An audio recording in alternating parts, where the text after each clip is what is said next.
Heartland Sports with Luke Randall.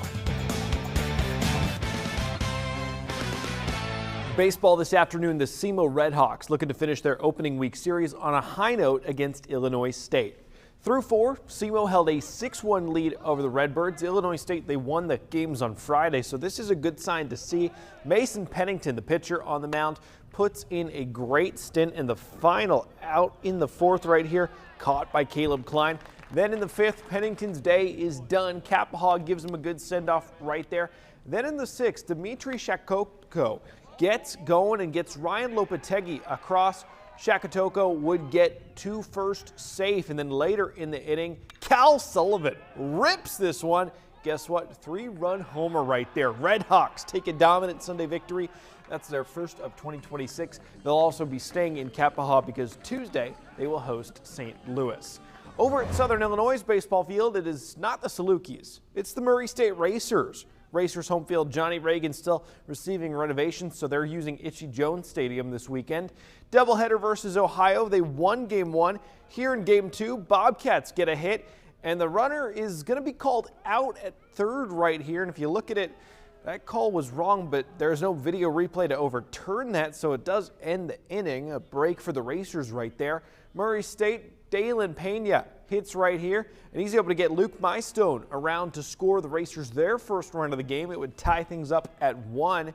And then later, Kanan Jorge is going to hit one deep. And this one looked like it might be going out of the park, going right up to the wall. Stays in, but it's a triple. Gets another run on the board for Murray State. However, Ohio has rallied since, and they lead right now, headed into the 7th. Not over yet, though.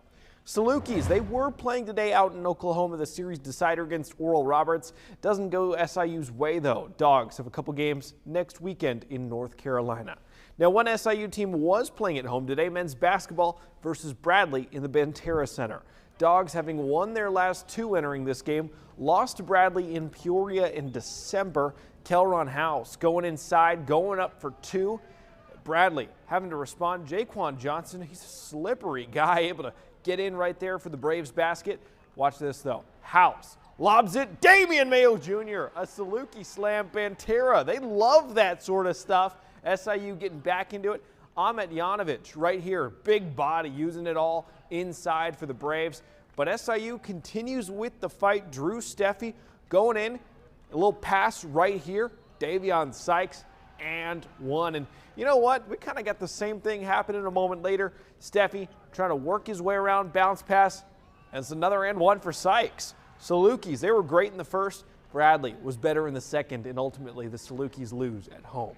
Murray State just starting up now on the road. This game is being televised nationally tonight on ESPN2. Yeah, only just getting started, but we'll have highlights from this one later this evening. The Daytona 500, talk about another great ending. This is the last lap of the race, and guess who would make it through at the end? Someone who lived in DeCoin for a couple of years of his life. I know plenty of DeCoin people will still claim him. Tyler Reddick winning the Daytona 500. Didn't lead a single lap of the race until the final checkered flag. Hey, you will take that. Reddick wins the Great American Race.